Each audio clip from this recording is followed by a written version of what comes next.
Educación musical en la educación infantil. La educación infantil constituye la primera etapa del sistema educativo y tiene como finalidad contribuir al desarrollo físico, intelectual, afectivo, social y moral de los niños, en colaboración con las familias. Es una etapa educativa no obligatoria que comprende hasta los 6 años y se estructura en 2 ciclos. Ciclo 1, de 0 a 3 años.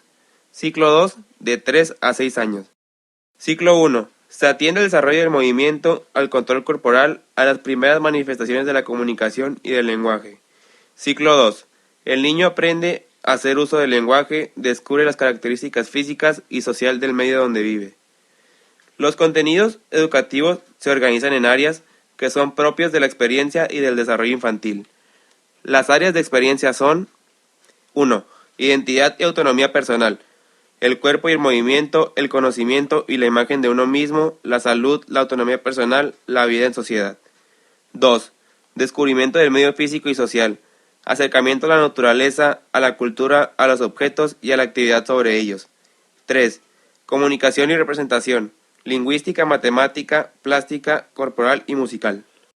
Valor educativo de la educación musical en la educación infantil.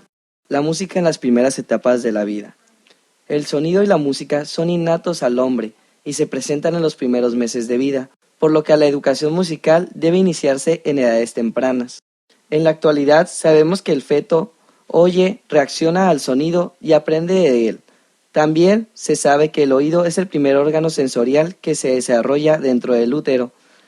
El sistema auditivo empieza a funcionar de 3 a 4 meses antes del nacimiento, entre las semanas 28 y 30 de la gestación. El feto comienza a reaccionar a los sonidos exteriores mediante cambios en el ritmo cardíaco y en el comportamiento. Según Campbell, el oído tiene un enorme efecto en el desarrollo físico del cuerpo, influye en el equilibrio y la flexibilidad del movimiento. En la misma línea se cuenta una anécdota de Zoltán Kodály, el gran pedagogo húngaro, que en una conferencia organizada por la UNESCO sobre educación musical respondió a la pregunta de cuándo conviene comenzar el estudio de la música, 9 meses antes del nacimiento. Más tarde aseguró en otra entrevista que había cambiado de opinión y que ahora respondería 9 meses antes del nacimiento de la madre. En el mundo sonoro en que vivimos, la música está presente en la vida del bebé desde el comienzo y la educación musical puede iniciarse en el seno materno, si la madre canta o escucha música. En nuestra opinión, los primeros estímulos musicales deben recibirse en la casa a través de canciones populares, de cuna, juegos rítmicos o audiciones. Ha de intentarse que el entorno familiar sea el primer educador. Contribución de la música al desarrollo de la inteligencia. Varias investigaciones llevadas a cabo no solo en los campos educativos, sino también en la biología y la fisiología, muestran la necesidad de integrar la educación musical como parte de la formación integral del individuo, dada su excelente contribución a la educación intelectual, corporal y emocional. Calvo y Bernal indican que la música ha servido al hombre desde el comienzo de su historia para expresarse y comunicarse. La música es un lenguaje universal lleno de expresividad. Además, para el niño supone una fuente de energía, actividad y movimiento. Consideran que los componentes de la música no solo enriquecen y alegran tanto al oyente como al compositor, sino que desarrollan las principales facultades humanas, como la voluntad, la sensibilidad, la imaginación y la inteligencia. El lugar de la música en la educación especial es cada vez mayor y cada vez más se acude más a técnicas musicoterapia para corregir problemas como el retraso del desarrollo motor, la mala tonicidad muscular, la hiperactividad y los trastornos en los procesos sensoriales. Contribución al desarrollo psicomotor. En relación con el desarrollo psicomotor, la música trabaja específicamente el conocimiento de las posibilidades sonoras y de movimiento del propio cuerpo, su orientación respecto a los demás, a un espacio o a un tiempo. La educación musical no puede desarrollarse sin el cuerpo y el movimiento, y la educación psicomotriz necesita de la música, la voz y los instrumentos musicales. Santiago y Miras indican que en los últimos años han aumentado los problemas de psicomotricidad, lo cual puede estar muy relacionado con la pérdida del juego tradicional en los patios y en las calles, y que los niños que plantean retrasos psicomotrices suelen presentar además deficiencias en el aprendizaje, incluso en las escuelas infantiles. Contribución al desarrollo lingüístico. Respecto a la capacidad lingüística, es indudable que una adecuada estimulación musical favorece el desarrollo del lenguaje comprensivo y expresivo. Puede aumentar el número de conexiones neuronales en el cerebro, estimulando por lo tanto sus habilidades verbales. El lenguaje es un elemento indispensable para la expresión e integración, y la escuela debe fomentar las oportunidades de comunicación. La música contribuye a que el lenguaje se desarrolle de forma más rica y compleja. Específicamente, las canciones ayudan enormemente al desarrollo del lenguaje, aumenta el vocabulario, la expresión, entonación, articulación y vocalización, y por otro lado, son una excelente herramienta en la fijación de conceptos. Campbell indica que se ha comprobado que tanto en bebés como en adultos, la música o el ritmo contribuyen a solidificar en la memoria todo tipo de conceptos, incluidas las palabras. Es muy positivo introducir música en todos los aspectos de la vida del niño, tanto en el ambiente familiar como en el escolar, con canciones conocidas, incluso inventadas por ellos, mediante las cuales verbalicen conceptos diversos como números o partes del cuerpo y describan actividades cotidianas relacionadas con el paso del tiempo, inicio y final de actividades, entradas y salidas al patio, la hora de comer, de merendar, entre otros, o de su autonomía personal, como la higiene y la salud. Contribución al desarrollo emocional. Las actividades escolares pueden enseñar al alumno buenos hábitos de estudio, ayudarlo en sus esfuerzos por leer y comprender los conceptos matemáticos y a memorizar con facilidad. Pero la inteligencia no se mide solamente por la capacidad para leer, escribir, memorizar y trabajar con cifras. La música es capaz de sacar emociones y los niños son tan capaces como los adultos, sino más de comprender el sentido emocional de la música. En relación con la socialización, la educación musical cumple una función importante, ya que integra tanto a los niños como la música. La primera habilidad que hemos de dominar para relacionarnos bien con otras personas es, evidentemente, la de escuchar bien, poner oído, atención, hacer el esfuerzo consciente de conectar con el otro. En un aula puede observarse frecuentemente cómo los niños tienden a evitar al niño que siempre grita y tampoco hacen caso al niño que habla tan suave que nadie logra oírlo.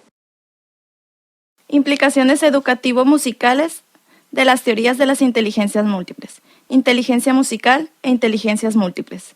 Howard Gardner, en su obra Las inteligencias múltiples, afirma que existen al menos 7 distintos tipos de inteligencias, las cuales resultan esenciales para el éxito y las enumera de la siguiente manera: la inteligencia lingüística, la lógico-matemática, la espacial, la kinestésica, la inteligencia musical, la inteligencia interpersonal, la inteligencia intrapersonal, que es la satisfacción interna que experimentamos cuando nuestra vida se encuentra en armonía con nuestros sentimientos.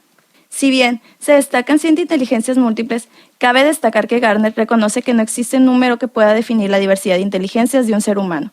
Prueba de ello es la lista que creó posterior a la publicación de su libro, donde en colaboración con sus colegas pudo clasificar 20 diferentes tipos de inteligencias. En esta lista se incluyeron la inteligencia moral y la capacidad para solucionar conflictos.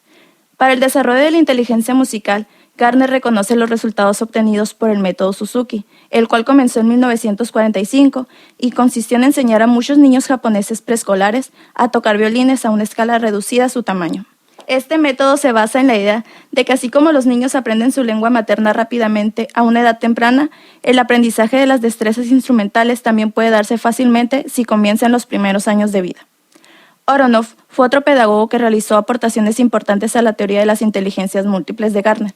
Sus estudios le permitieron relacionar la educación musical con las distintas inteligencias y señalar que con el aprendizaje musical no solo se desarrolla la inteligencia musical, también la inteligencia corporal kinestésica, por la relación entre la música y el movimiento, la interpersonal, al promover la colaboración y la toma de conciencia, la inteligencia espacial, ya que la música se desarrolla en unas coordenadas espaciotemporales, a la inteligencia lingüística y a la inteligencia lógico-matemática, mediante el aprendizaje de la fuerza, los tiempos, etc. Cuando la música forma parte de nuestra vida, nuestro cerebro y nuestro cuerpo crecen de forma diferente. La música nos permite despertar talentos en los niños, que de otra manera difícilmente florezcan, tal y como lo afirma Godkin. El desarrollo de las aptitudes musicales. ¿Es la inteligencia musical, el talento musical, una capacidad innata? ¿El músico nace o se hace? ¿La aptitud musical es congénita o se puede adquirir con la educación? Se trata del eterno debate educativo sobre la influencia de la genética y la de medio. Una de las mayores pruebas del carácter innato de las aptitudes musicales es la existencia de niños prodigio. Es muy sabido que muchos de los grandes genios de la música y por tanto poseedores de una gran inteligencia musical, han sido además niños prodigio. Un claro ejemplo es Mozart, que interpretaba y componía a la edad de 5 años, y también fueron niños prodigio otros como Haydn, Beethoven, Mendelssohn y Britten. Existen pocos estudios sobre prodigios musicales y las características excepcionales de la inteligencia musical en la infancia. Hargreaves indica que si bien la facultad para dominar las extraordinarias reglas del lenguaje la tienen todos los niños, solo unos son capaces de hacer lo mismo con la música. Wiener concluye que la aptitud musical es una capacidad neurológica, separada e innata que requiere comparativamente poca estimulación externa para emerger. En este sentido, la aptitud musical puede ser muy parecida a la aptitud física para caminar o la aptitud para dominar la sintaxis del lenguaje. La diferencia es que la capacidad para caminar o hablar la poseen los seres humanos comunes. Solo los seres humanos excepcionales poseen la capacidad para hacer música. Heredamos unas estructuras anatómicas y fisiológicas que sirven de soporte para los aprendizajes intelectuales y procedimentales. Se hereda el potencial, del cual el individuo se aprovecha más o menos en relación con los factores ambientales y los procesos de aprendizaje. La incidencia del medio es tan importante que puede llegar a superar lo genético. La musicalidad, entendida como capacidad de percibir, sentir y expresar la música, existe en mayor o menor grado en todas las personas, pero es necesario desarrollarla y potenciarla. Según Friedman, todos los niños tienen la posibilidad de desarrollarse musicalmente. Son el medio familiar y la sociedad en general quienes deben favorecer estos aspectos que, de manera decisiva, van a contribuir a la formación y desarrollo de su personalidad. Otro factor muy importante en el desarrollo de las capacidades musicales, pero que sin embargo suele ser ignorado por la mayoría de las investigaciones, es el autoconcepto. La propia valoración de las capacidades es especialmente influyente en el desarrollo de las musicales. Por lo general, el autoconcepto inicia en la familia y con los primeros profesores. Está probado que un autoconcepto negativo que se manifiesta en expresiones como tengo mala voz, tengo un oído frente al otro, tienen efectos muy negativos y contraproducentes en el aprendizaje, y se mantienen hasta la edad adulta. Un joven canta mal porque no ha tenido oportunidades de cantar, no escucha porque nadie le ha enseñado a escuchar y porque no ha tenido ocasión de disfrutar con la danza y el movimiento. Para Palen, todos tenemos musicalidad, capacidad para interpretar y apreciar la música. Él considera, por tanto, que todos somos aptos para acceder a la educación musical, dado que su finalidad no es formar músicos, sino personas que amen la música y sepan valorarla. Él indica también que la apreciación surge como resultado del conocimiento, y solo podemos conocer aquello con lo cual nos hemos familiarizado primero. Por último, quiero señalar que conocer el grado de musicalidad de nuestros alumnos y sus posibilidades de progreso tendrá interés pedagógico si se quieren desarrollar sus aptitudes y no si el objetivo del estudio es solo calificarlos.